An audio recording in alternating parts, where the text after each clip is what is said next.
الفاتحة. الحمد لله رب العالمين إياك نعبد وإياك نستعين اهدنا الصراط المستقيم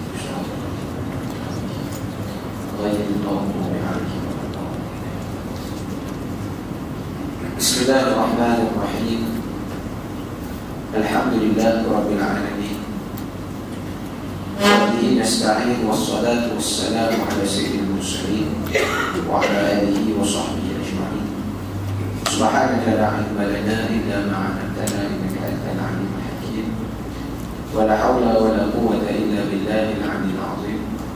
رب اشرح لي صدري ويسر لي أمري واحلل عقدة من لساني يفقهوا قولي. اللهم رب يسر ولا تعسر ورب أتمم بالخير.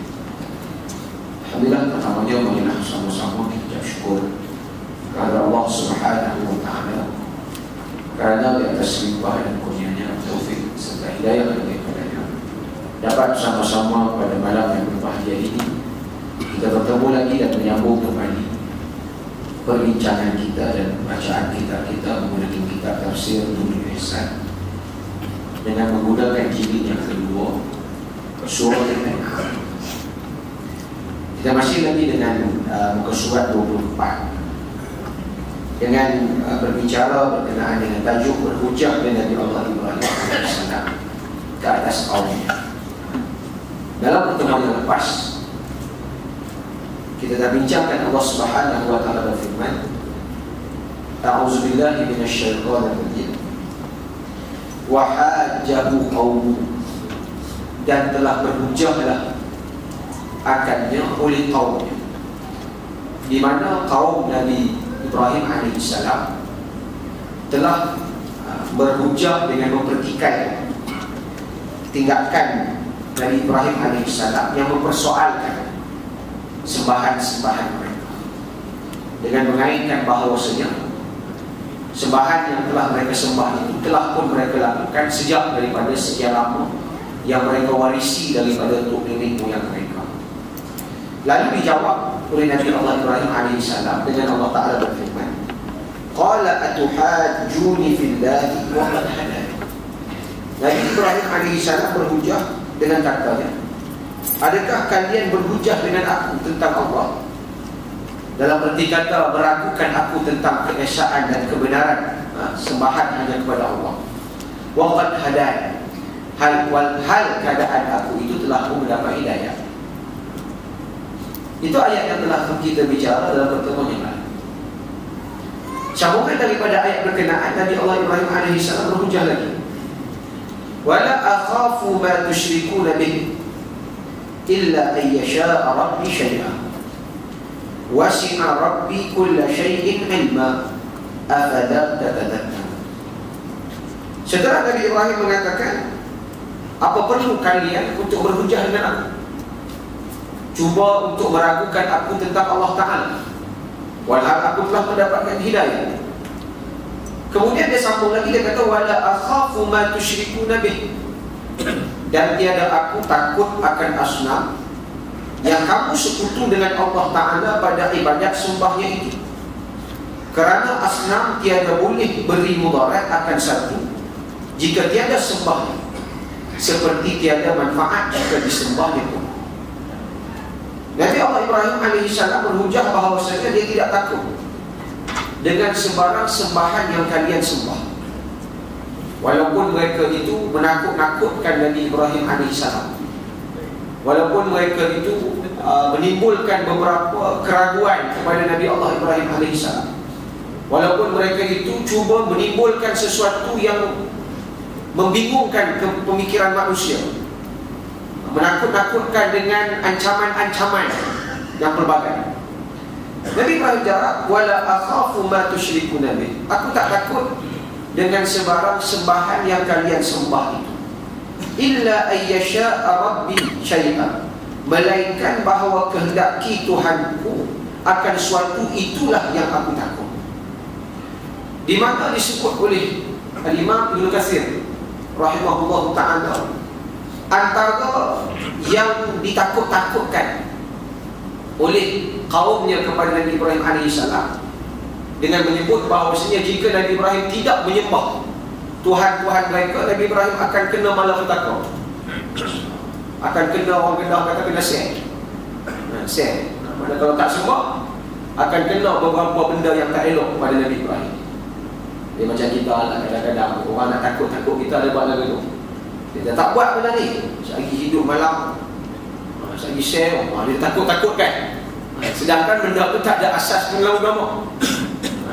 Kadang-kadang benda tu khurafat pun, kita kata kita tak mau buat. Dia takut, ni tok nenek moyang kita buat lah, lah. Kita kata tak apa pun tak buat. Tak boleh, nanti hidup rumah tangga tak bahagia. Contohnya dia akan buat adat kahwin ni macam-macam kan? Kita tak mau buat, dia kata tak apa pun tak buat benda-benda ni. Mulut kacau tak apa pun tak ada. Tak boleh, ni daripada 7 keturunan kita semua kalau kahwin mulut kacau kena ada. Contohnya kita pun kata tak apa pun kalau tak buat, bajet tak ada. Takat ni dia kata keturunan kita kalau tak buat mulut kacau, rumah tangga kira memang kacau. Dia kira ada tu. Benda tu tak ada apa-apa pun, tapi kadang-kadang ditakut-takutkan. Nabi Allah Ibrahim AS juga ditakut-takutkan begitu. Dia kata kalau hang tak sembah Tuhan kami, hang duk pergi cari Tuhan yang lain, hang duk pergi dakwa kata ada Tuhan selain daripada sembahan-sembahan yang kita nak sembah ni, ada malapetaka yang akan menimpa kau. Nabi Ibrahim kata, la akhafu ma tusyriku nabi. Aku tak rasa takut dengan apa yang kalian syirikkan itu. Mana Tuhan-Tuhan yang apa duk sembah itu aku tak takut. Illa ayyasha'a rabbi syai'an. Melainkan yang aku takut adalah sesuatu yang ditentukan oleh Tuhan. Nabi Ibrahim dia punya akidah dia jelas. Bagi dia apa saja benda, apa saja perkara buruk dan baik, semuanya dengan kehendak Allah Subhanahu wa taala. Dia tak pernah bimbang, dia tak pernah takut. Yang walaupun musuhnya buat bermacam-macam ancaman, dan kadang-kadang boleh jadi ancaman tu dia buat semua. Contohnya musuh dia letak, kalau hang tak buat ini kami bunuh, mungkin dia dibunuh, contoh. Tapi dia yakin semuanya di bawah kehendak Allah Ta'ala. Kalau Allah Ta'ala kata jadi, jadi. Kalau Allah Ta'ala kata tak jadi, tak jadi. Maknanya dia yakin, dalam keadaan dia yakin Allah Ta'ala bantu dia. Dalam masa yang sama, kalaulah ditakdirkan Allah Ta'ala dia kena uji juga, dia anggap itu sebagai salah satu daripada ujian Allah Ta'ala untuk menaikkan maqam dan meninggikan derajat. Kita orang beriman begitu. Dia yang yakin Allah Ta'ala akan bantu dia. Dia tahu semua benda kehendak Allah Ta'ala. Dia tahu semua benda di bawah takluk kuasa, kudrat dan iradat Allah Ta'ala. Itu orang beriman. Makhluk tidak boleh memberikan kesan kepada dia. Kalau berlaku juga, itu adalah kehendak Allah Ta'ala untuk uji dia. Macam contohlah, kita kata kadang-kadang ada orang gentak, dia kata kalau kamu berniaga di sini, aku hantar santap. Contoh, santap. Orang beriman dia tak takut dengan santap. Dia kata yakin dengan Allah Ta'ala. Dia berdoa, dia yakin santau berkenaan, jin berkenaan tak boleh menguasai dia, melainkan Allah Ta'ala Maha berkuasa. Maka dia yakin, dia teruskan, dia berdoa, dia berusaha untuk menangani benda. Tapi kalau jadi juga dekat dia, dia tahu itu kehendak Allah Ta'ala, bukan sebab santau tadi berkuasa, tapi kehendak Allah Ta'ala nak uji dia. Maka ketika itu dia akan bergantung kepada Allah Ta'ala. Mudah-mudahan Allah Ta'ala mengangkat darjatnya, mengampunkan dosa. Gitu. Mana apa saja yang berlaku, semuanya di bawah takluk kehendak dan kudrat, iradah dan kudrat Allah Subhanahu wa ta'ala. Nabi Allah Ibrahim kata, illa ayyasha'a rabbi syai'an, melainkan yang aku bimbang, yang aku yakin apa-apa yang dikehendaki oleh Tuhanku akan sesuatu, maka berlakulah. Wasi'a rabbi kulla syai'in ilma, telah luas Tuhanku tiap-tiap suatu itu ilmu, yakni tiada tersembunyi suatu daripada ilmu Allah Ta'ala. Yang pasti semua yang berlaku juga di bawah takluk ilmu Allah Ta'ala. Dia tak payah bimbang. Nabi Ibrahim AS tak payah bimbang. Kita sebut tadi satu sudut, memang Nabi Ibrahim yakin Allah Ta'ala akan bersama dengan dia. Tapi dalam masa yang sama, kalaulah berlaku juga sesuatu musibah, itu sebagai ujian. Orang beriman gitu. Sebab semua benda di bawah takluk, di samping kudrah dan iradah Allah, juga di bawah takluk ilmu Allah Subhanahu wa ta'ala yang meliputi setiap sesuatu. Setiap perkara yang berlaku, sebesar-besar benda, sebesar kecil-kecil benda, semuanya di bawah ilmu Allah Ta'ala. Bahkan Ilmu Allah Ta'ala itu tidak berwaktu. Dia tak macam ilmu kita. Ilmu kita ada waktu. Ilmu kita sifatnya hadis, sifatnya baharu. Bila baharu ni maknanya ada waktu, ada tempoh. Dulu tak tahu, sekarang tahu. Akan datang tak tentu lagi tahu. Di sebalik tirai, di sebalik dinding, kita tak tahu apa yang akan ataupun apa yang sedang berlaku. Sebentar lagi kita tak tahu apa yang berlaku. Yang telah lalu kadang-kadang kita lupa dah apa yang telah berlaku. Mana itu sifat ilmu manusia, ilmunya hadis baharu. Adapun ilmu Allah Ta'ala sifatnya azali, qadim al-azali. Maknanya Allah Ta'ala ilmunya tidak ada waktu, tidak ada tempoh. Dia mengetahui semuanya. Wasi'a Rabbi kulla syai'in ilma. Luaslah akan Tuhanku itu, oleh Tuhanku akan tiap-tiap sesuatu dengan ilmunya. Mana ilmunya mengetahui tiap sesuatu, tidak ada benda yang tersembunyi, kerana Allah Ta'ala dia punya ilmu bersifat qadim. Qadim itu makna sedia ada, azali, tidak ada tempoh dan tidak ada waktu. Contoh bila kita bicara Allah Ta'ala dengan ilmunya, dia tahu Nabi Muhammad, ataupun kita nak contoh orang selain Nabi Muhammad. Nabi Allah Ta'ala dengan ilmunya, dia tahu kata Abu Bakar, Sayyidina Abu Bakar akan mati sebagai mukmin. Allah Ta'ala juga dengan ilmunya, dia tahu Abu Jahal akan mati sebagai kafir. Mana Allah Ta'ala tidak ada yang tersembunyi. Yang tersembunyi itu kita. Dengan sebab kita tak tahulah ilmu, kita tak tahu apa yang ada pada ilmu Allah, maka kita berusaha, kita bekerja dan kita mendoakan mudah-mudahan kita diberikan hidayah dan dikekalkan hidayah sampai kepada ujung umur kita. Tidak boleh kita salahkan Allah. Tak boleh. Kita ambil konsep tak apalah, Allah Ta'ala yang takdir aku jadi begini. Contoh, Allah Ta'ala yang dengan kudrat dan iradat dia mahu aku jadi jahat, dia mahu aku tidak sembahyang. Tak boleh salahkan. Kita kena usaha. Sebab kita tak tahu apa yang dalam ilmu Allah. Dia tak tahu apa yang ada di iradat Allah. Dia tak tahu apa yang dalam perancangan Allah Ta'ala. Kita tak tahu. Maka bila tak tahu itu, kita berusaha, kita berdoa, kita mengharapkan Allah Ta'ala beri yang terbaik. Adapun di sisi Allah Ta'ala tidak. Allah Ta'ala tahu. Allah Ta'ala tahu akan matinya Fir'aun dalam keadaan tidak beriman. Allah Ta'ala tahu akan berimannya seorang-seorang daripada wazir Fir'aun. Allah Ta'ala tahu akan berimannya Asyah isteri Fir'aun. Gitu. Orang yang paling hampir dengan Fir'aun, duduk dalam rumah Fir'aun, tapi akhirnya beriman dengan Nabi Musa AS. Mana itu? Ilmu Allah Ta'ala, dia tahu setiap sesuatu yang berlaku ketika itu dan perkara yang akan datang. Sebab sifat waktu ni ada sifat makhluk. Bagi Allah Ta'ala tidak ada waktu. Sifat makhluk, makhluk yang ada waktu. Dengan sebab tu bila kita bicara persoalan waktu itu, dia banyak berkait dengan alam. Kalau kita bincang masalah waktu, waktu ditentukan melalui apa? Kalau di bumi ini kita waktu melalui perjalanan matahari. Setahun kita pusing matahari, setahun lah. 2 kali kita pusing, 2 tahun. Maknanya selagi matahari ada, maka perkiraannya ada. Mana sebelum matahari ada kira tak? Tak ada kira. Itu maksudnya. Mana kira waktu ni berdasarkan perjalanan kita dalam konteks bumi. Nisbah. Nisbah kita yang mengelilingi matahari itu, kita bumi mengelilingi matahari, maka nisbah kita setahun. Tapi bagi planet yang lebih besar daripada matahari, bintang yang lebih besar pada matahari, dia bukan nisbah pada matahari lah. Mana waktu dia asing lah. Waktu dia asing lah. Gitu. Dengan sebab itu waktu ini nisbah setahun 2 tahun dalam konteks kita. Sebab kita manusia, kita duduk di bumi, maka kita pusing sekali setahun. Tapi kalau ada objek yang lebih besar, dia tak bergantung kepada perjalanan matahari. Sebab dia mengelilingi juga, tapi dia mengelilingi cakra dia adalah dia punya orbit, dia adalah dia punya garis, dia punya objeknya ataupun dia punya galaksi dia tersendiri. Dia tidak bergantung. Maka dengan sebab itu, bukan kata Allah Ta'ala, makhluk-makhluk ni pun sebenarnya bila sebut waktu dia ada nisbah merujuk kepada apa? Manusia merujuk pada matahari kita. Malaikat dia tak tertakluk pada masa bumi. Alam akhirat lagi tak termasuk kepada perjalanan bumi. Dengan sebab itu Allah Ta'ala sebut fi yaumin kana miqdaruhu alf sanatin mimma ta'udun. Pada hari akhirat satu hari sama dengan 1000 tahun. 1000 tahun nisbah kita di bumi ni, nisbah. Tapi hakikatnya Wallahu a'lam, kita tengok adakah matahari masih ada, adakah pada masyarakat masih mengelilingi matahari atau tidak. Tak tahu. Dengan sebab itu ayat mengatakan 1000 tahun itu seolah-olah macam 1000 tahun. Nisbah tu lama. Lama macam 1000 tahun, lama sangat.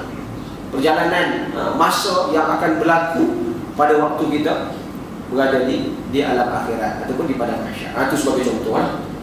Okey. Balik pada ayat tadi, Allah Taala kata wasi'a rabbi kulla syai'in ilma. Nabi Ibrahim alaihissalam dia hujah, dia yakin apa yang berlaku pertama dengan kehendak Allah Taala, yang kedua dengan ilmu Allah Taala. Tak ada satu pun yang terlepas daripada ilmu Allah Subhanahu wa taala. Kemudian Allah Taala kata afala tatadzakkarun.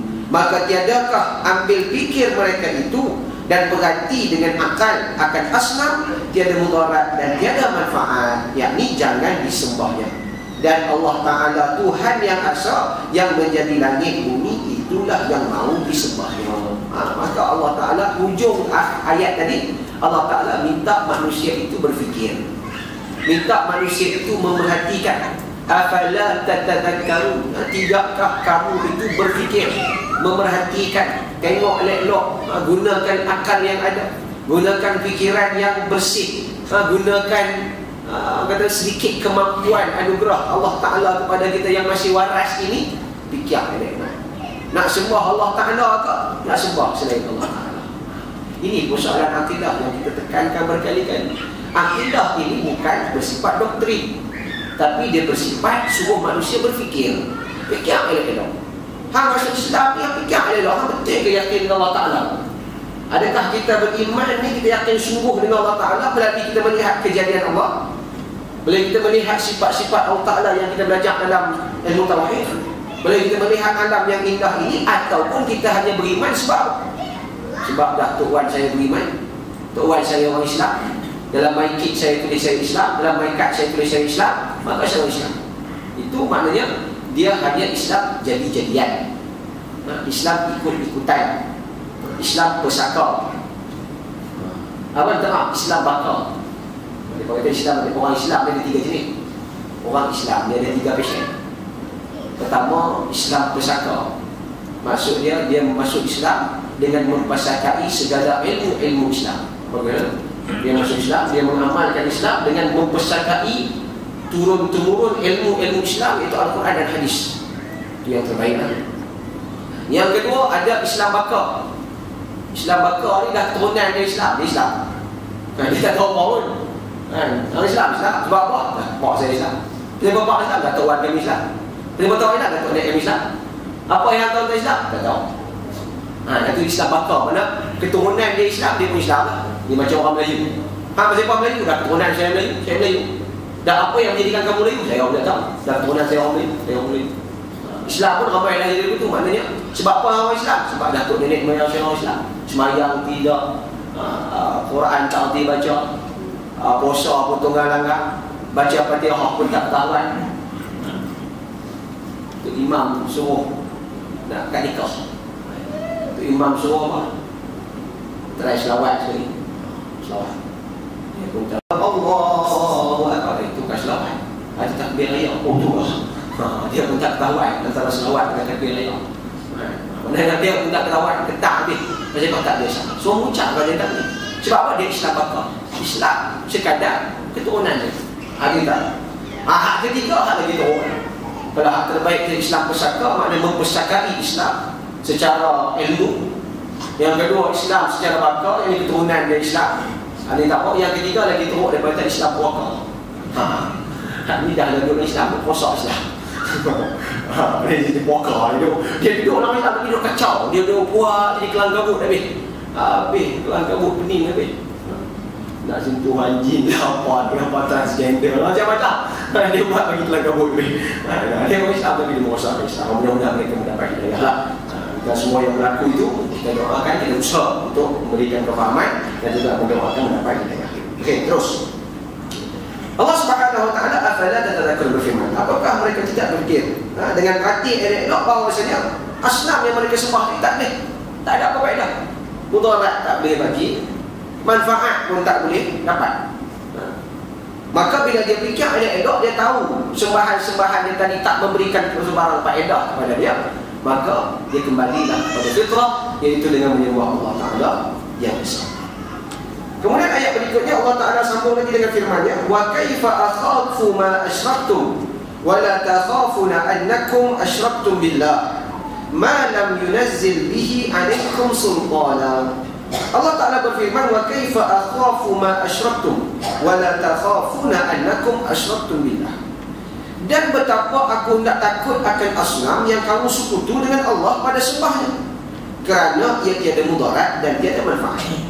Hal keadaan kamu tiada takut akan Allah Ta'ala, bahawa kamu sekutu dengan Allah pada sembah asnam, padahal Allah Ta'ala Tuhan yang menjadikan kamu dan mematikan kamu, dan tiada manfaat dan mudarat melainkan semata daripada jua.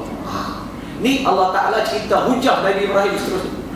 Nabi Ibrahim jawab lagi. Setelah dia kata dia itu beriman dengan Allah Ta'ala, setelah dia kata dia dapat hidayah, setelah dia kata dia tak bimbang, dia tak takut dengan apa yang bergempak, dia yakin Allah Ta'ala lah yang berkehendak segala-galanya, dia yakin Allah Ta'ala lah yang di bawah ilmunya semua dia tahu. Kemudian dia kata, wa kaifa akhafu ma asyraktum wa la takhafuna annakum asyraktum billah. Dia kata, cuba hangpa fikir, macam mana mungkin aku takut kepada Tuhan yang kamu syirikkan itu. Mana mungkin aku takut kepada Tuhan yang engkau syirikkan, sedangkan engkau tidak pun takut mensyirikkan Allah. Patutnya yang takut tu hampa, bukan aku. Sebab hampa telah syirikkan Allah Ta'ala, dan Allah Ta'ala itu berkuasa untuk menyiksa hampa. Allah Ta'ala itu berkuasa untuk menghumbankan hampa dalam neraka. Patutnya hampa yang takut. Dia tiba-tiba suruh aku takut. Dia kata, pasal apa aku nak takut? Pasal apa aku nak takut? Aku tak payah takut apa, sebab aku di pihak yang benar. Orang yang salah patutnya dia rasa takut. Patutnya gitu lah. Tapi yang kata manusia ni kadang-kadang dia nak mengatasi takut macam mana? Dengan dia menyalahkan orang. Itu je cara kan. Dia sebenarnya pembimbang. Sebab hati kecil dia percaya kata Tuhan dia bukan ada sembah tu. Hati kecil dia tahu kata Allah Ta'ala itu Tuhan. Wala in sa'altahum man khalaqas samawati wal ard la yaquluna Allah. Itu ayat yang selalu kita baca. Allah Ta'ala berfirman, Allah Ta'ala kata, wala in sa'altahum, kalau kamu tanya betul-betul siapa cipta langit bumi, la yaquluna Allah. Nescaya mereka itu siapa? Orang kafir. Allah Ta'ala kata mereka itu orang kafir. La yaquluna Allah, nescaya mereka kata Allah. Sebab hati kecil dia tak nego. Hati kecil mereka tak boleh nak bohong, sebab akal yang waras takkan mengatakan sembahan-sembahan yang mereka sembah ni yang ciptaan. Patutnya mereka takut. Tapi Ibrahim kata, siapa nak takut? Tapi manusia ni kalau dia nak lawan ketakutannya dengan dia menukar ataupun dia tolak ketakutan itu kepada pihak lain, untuk supaya dia berasa ada sedikit keyakinan. Nabi Ibrahim pun jawab dia kata, tak takut apa. Dia pun cuba takut-takutkan Nabi Ibrahim. Hakikatnya mereka yang takut. Dia macam orang tengok limau. Dia takut dengan limau, tapi bila dia tengok limau dia nak sangka dia nak bikin limau dia takut kan. Sebenarnya takut dengan limau. Takut dengan limau. Dia kata limau ni waktu dia duduk dalam sangka, orang sangka lah. Sebab saya duduk dalam sangka. Tapi kalau dia duduk luar sangkar, dia sangka orang lagi. Dengan sebab tu kita ni kenalah jadi limau yang duduk luar sangkar. Jangan kita ni hebat macam limau duduk sangkar. Hebat tapi limau duduk sangkar. Hebat Mak tapi duduk sangkar. Orang duduk kemai lencak. Tadi kata Allah. Tapi kalau kita duduk di luar sangkar, kita kemai. Kita di pengau itu. Dan ada kandung dan sebuah negara Allah lagi. Negara jauh dia punya rendah, limau tu jauh. Saya tengok baru ni saya pergi Zoom di Songkla. Dekat kan, kita tengok dia takut. Dia jaga di antara serimau dengan kita dekat. Dia punya longkang macam dekat sungai, ayam kolam kecil kan. Kita bisa lihat Zoom negara jauh. Kita tak takut kerana kita boleh duduk sebelah jauh.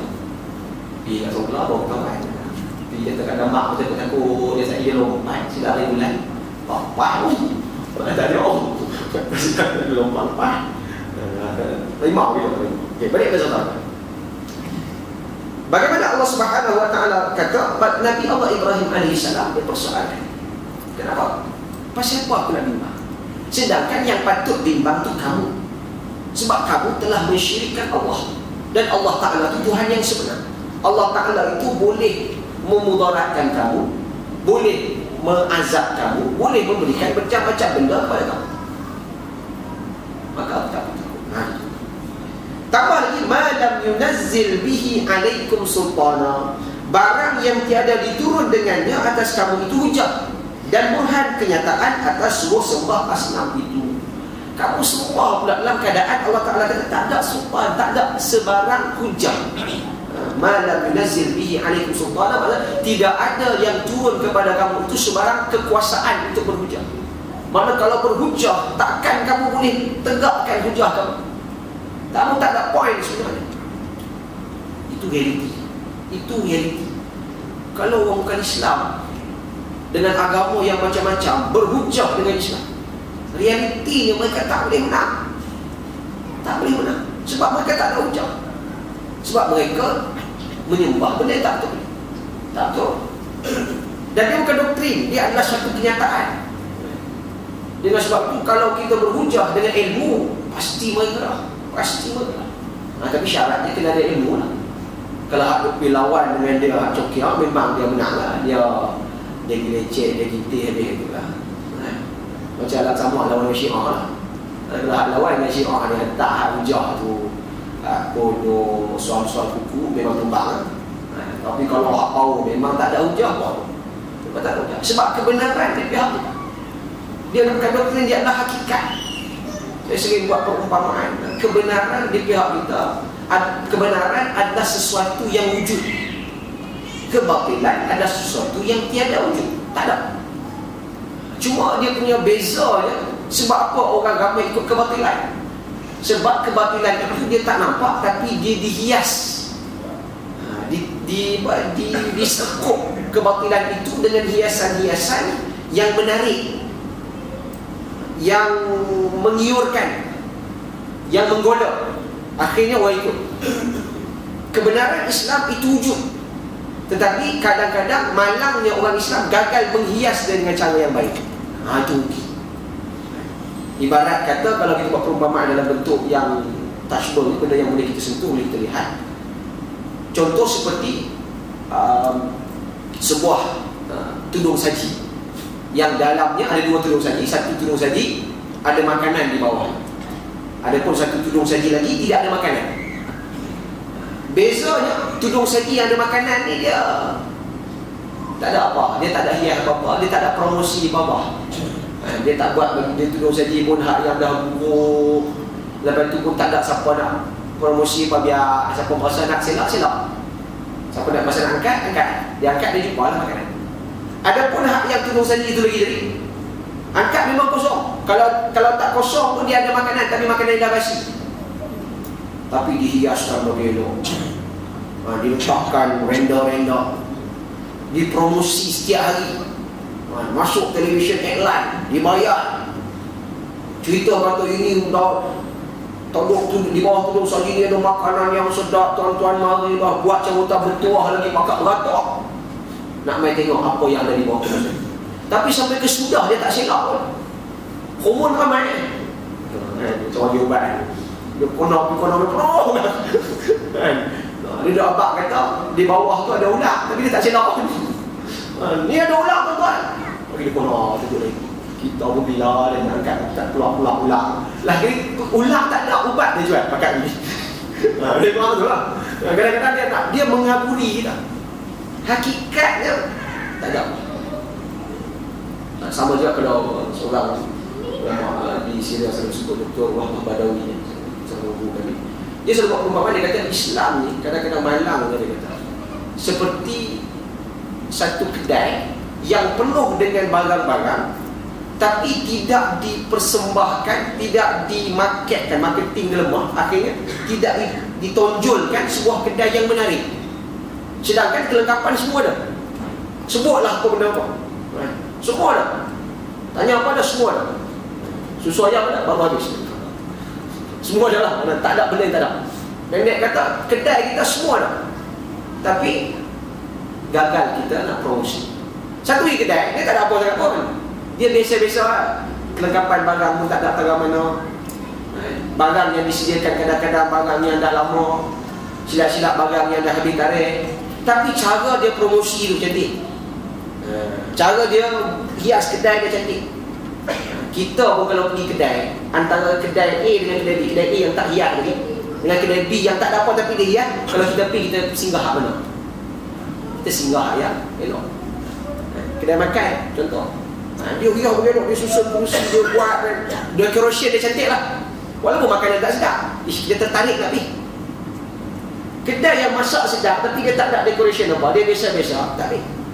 Pelanggan tak pergi. Nah, itulah realiti. Macam itulah kebenaran.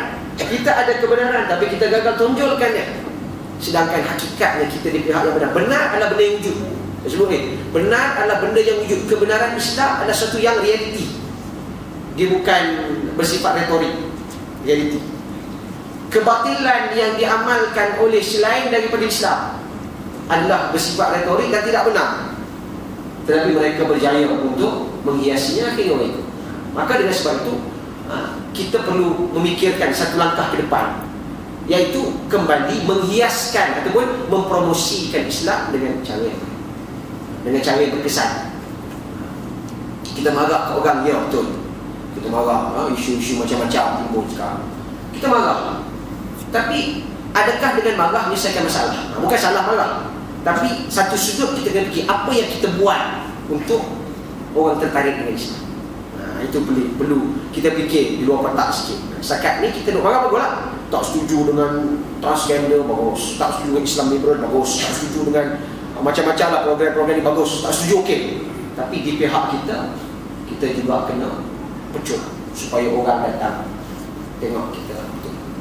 Kita tak akan berjaya dalam pertarungan ini, terutamanya di zaman yang semakin mencabar. Bila mana sekadar kita menceritakan orang, dia tak betul. Hak kita betul di mana? Mana betul? Orang katanya, mana yang kata kamu betul di mana? Yang mana yang kata kamu hebat di mana? Cuma cerita sikit, tunjuklah sikit yang kamu hebat di mana. Oh, dia tak betul, dia tak betul hak kamu. Kami betul, ceritalah sikit. Berdebat bukan budaya. Dah betul, yang berdebat. Kau je. Dah kita betul. Jangan kita betul. Tak boleh, kami tak suka berdebat, tapi kami betul. Saya nampak kalau budaya itu kita kekalkan. Kita tak kata kita betul, tapi tak boleh kita perkemaskan hujah, tak boleh kita nak counter balik, tak boleh kita nak buat tunjukkan akhlak mulia. Dalam dunia langit terbuka ni sangat mencabar. Akhirnya kita akan terus ketinggalan. Akhirnya kita akan terus ketinggalan. Dengan sebab tu orang Islam dia kena bergerak ke depan. Kena bergerak. Kalau tidak memang pertarungan dalam dunia moden, dunia terbuka ni, alam terbuka. Sebab orang dia boleh baca daripada macam-macam sumber, dia boleh rujuk, dia boleh bincang, dia boleh berkawan, dia boleh dengar macam-macam. Maka pertarungan ini sebenarnya berhajat kepada suatu ilmu yang tinggi, kesungguhan, ketekunan, dan juga keberanian. Ada keberanian, bahkan sampai peringkat mencabar diri kalau boleh. Kena buat debat-debat terbuka macam Dr. Zakir Naik contohnya.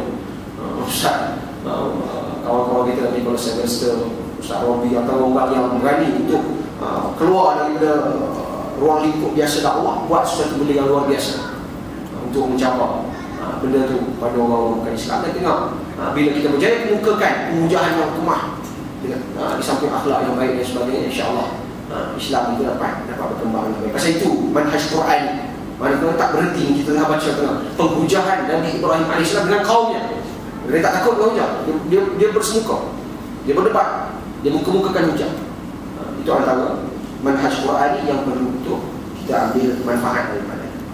Balik kepada bincang. Allah Ta'ala kata malam yunazil bihi alaikum sultan. Sebenarnya mereka itu tak mampu pun, tak ada hujah sebenarnya. Zero hujah. Mereka hanya menghujah dengan itu nenek moyang kami buat gini, takut-takutkan Nabi Musa dan Nabi Ibrahim dengan beberapa ancaman-ancaman kalau tidak menyembah Tuhan. Kemudian Allah Ta'ala kata fa'ayyul fariqaini ahaqqu bil amni in kuntum ta'lamun. Maka mana-mana dua puak itu yang mustahil dengan dapat aman di akhirat jika kamu ketahui.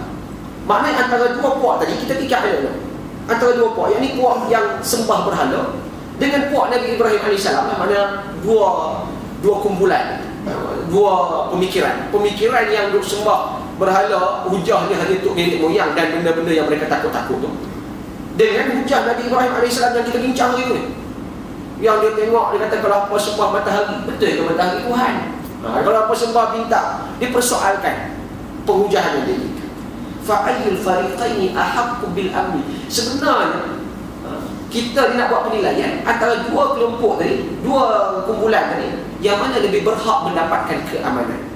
Patutnya mana yang lebih tenang, patutnya mana yang lebih selesa, patutnya mana yang lebih yakin akan mendapat kejayaan. Tentulah Nabi Allah Ibrahim AS.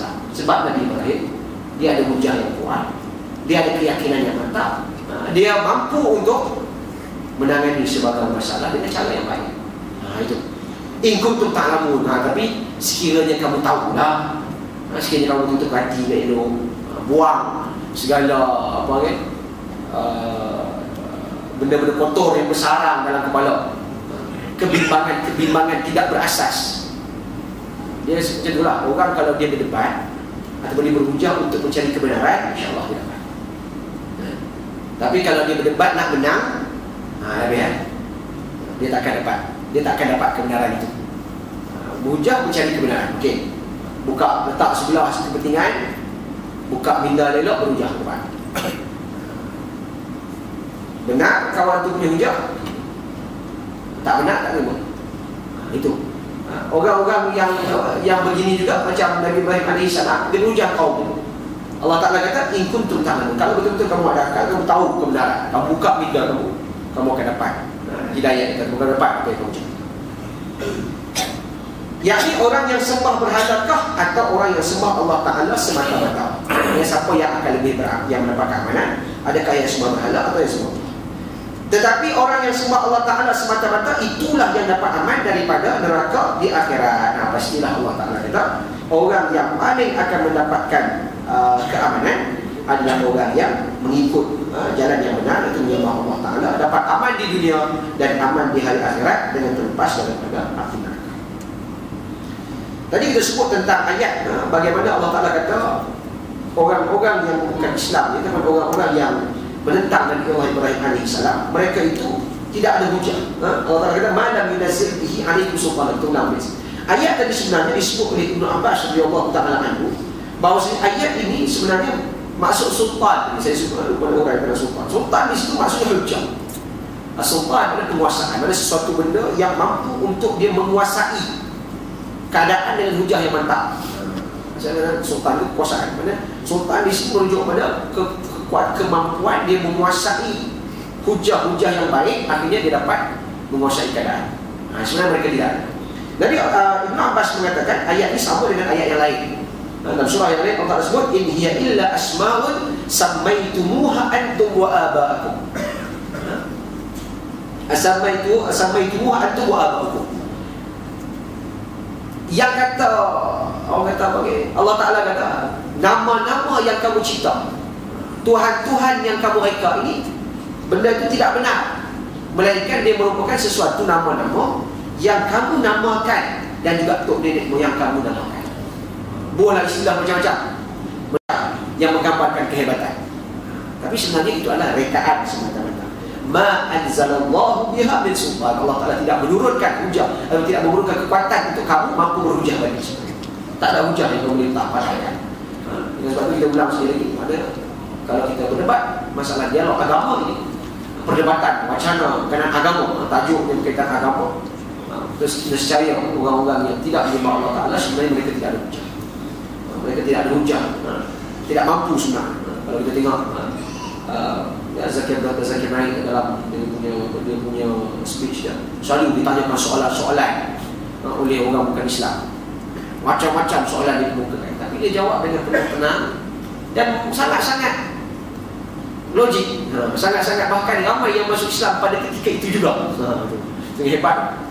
Ketika itu juga rumah dia soal, semua soal-soal betul-betul dia jawab satu-satu dengan jawapan yang membuatkan mereka berfikir dan akhirnya orang masuk Islam. Jawapan yang berfikir akhirnya masuk Islam. Itu sebenarnya Islam begitu, dia ada hujah. Sebenarnya dia ada sudut-sudut yang boleh kita hujah, dan memang hujah kita adalah hujah yang benar. Garis. Kemudian ayat berikut, alladzina amanu wa lam yulbisu imanahum bizulmin ulaika lahumul amnu wa hum muhtadun. Habislah cerita pasal Nabi Ibrahim.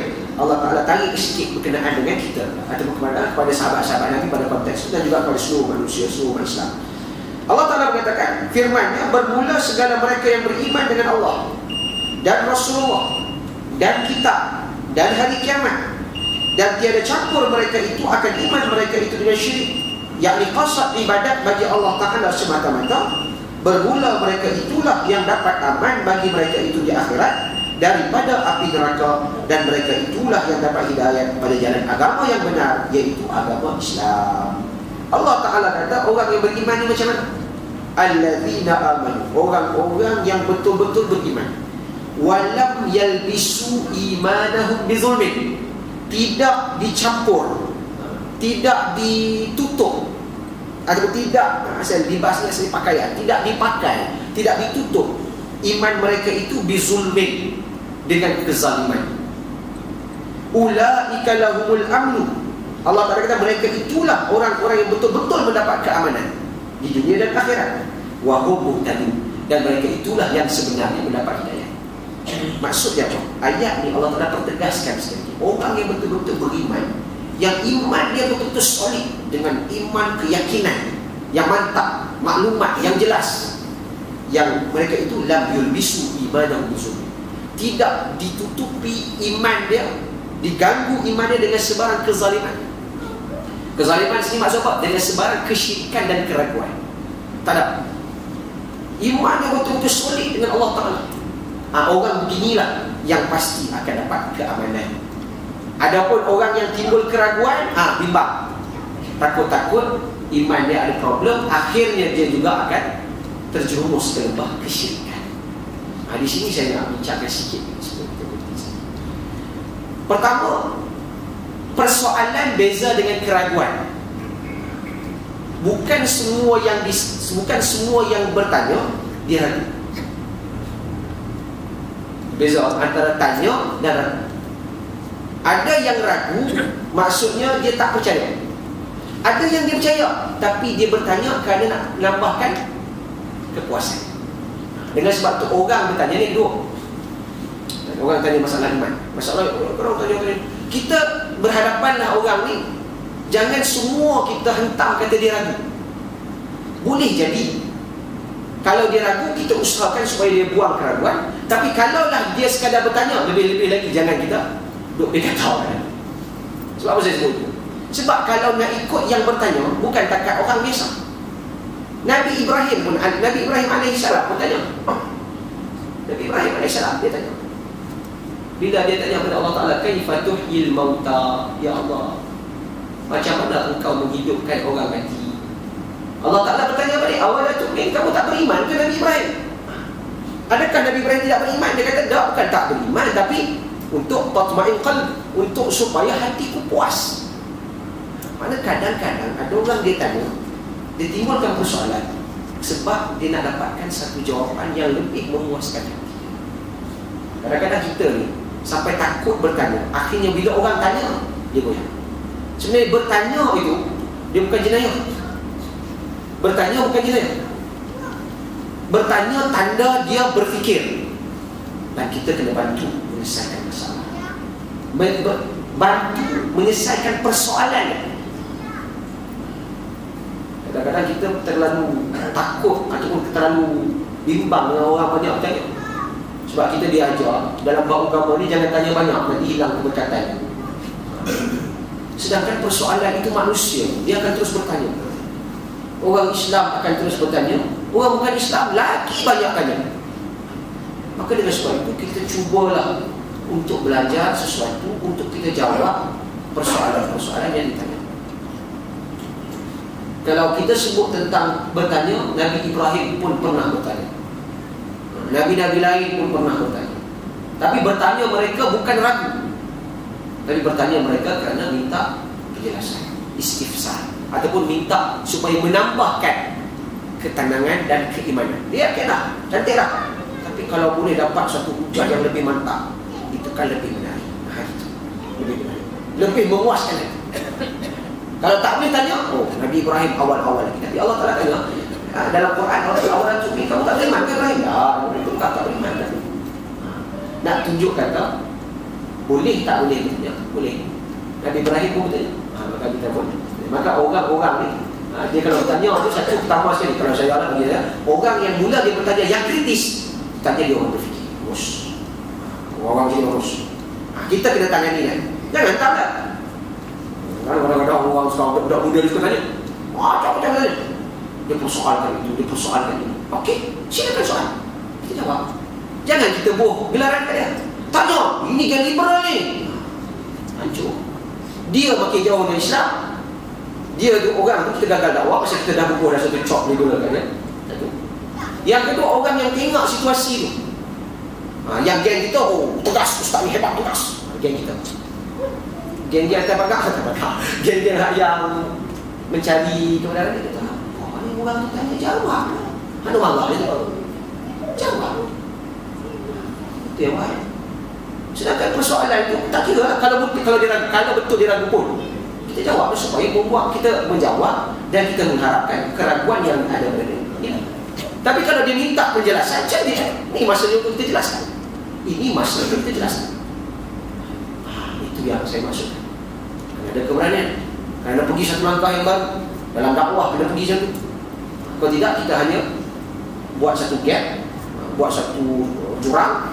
Dah sesat dah. Dia drone, memang tak boleh pakai, memang api neraka duduk bawah sekali. Memang kira tak ada harapan dah ni. Kira boleh bunuh. Ada sampai gugur mana.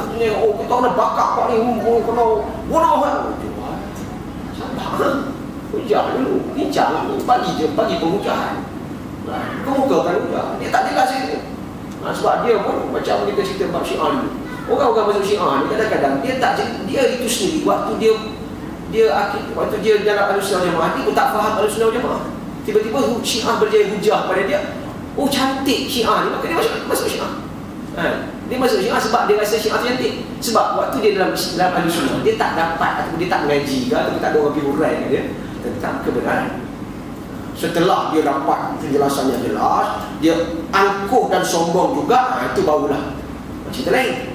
Yang berlaku yang kalau tengok zaman Nabi, yang Nabi kata man badala dinahu faqtuluhu, itu orang-orang yang telah diminta bertaubat, diberikan penghujahan, tak mau juga, engkar juga, barulah dikenakan hukuman. Tapi peringkat awal masih lagi berikan penjelasan. Sebab itu langkah-langkah itu perlu diadakan. Perlu ada keberanian dan sebagainya. Perlu ada, bagi saya kena buat sedikit perubahanlah dalam cara benar cantik lah, cuma cara pendekatan untuk sebut kejayaan Islam, sebut tentang kemenangan Islam, sebut tentang kembalikan tamadun Islam. Biarlah rangka itu kita bina sebagaimana tamadun Islam pernah tertegak seperti itu. Jangan tengok 50 tahun ke belakang. Sebab 50 tahun ke belakang, 100 tahun ke belakang, zaman dah mundur. Jangan tengok yang 50 tahun itu. Kita tengok 700 tahun yang lalu, tengok 1000 tahun yang lalu, zaman kegemilangan. Apa kekuatan di zaman itu? Tengok 1400 tahun yang lalu, zaman Nabi, apa kekuatan di situ? Kalau kita hanya menjadikan kayu ukur 50 tahun yang lalu, 100 tahun yang lalu, waktu itu zaman, kalau dalam konteks negara kita, zaman kita dijajah, memang perkembangan Islam itu berlaku dalam suasana dijajah, betul. Tapi bila kita langkah kepada satu benda yang lain, kita kena buat penilaian, belajar daripada sejarah, mengambil beberapa yang baik, jadikan sepadan pada benda yang tak elok, juga kita merancang suatu benda yang lebih. Saya rasa saya minta lalu, ini sebenarnya ada uraian lagi. InsyaAllah kita akan sambung dalam pertemuan kita. Wallahumma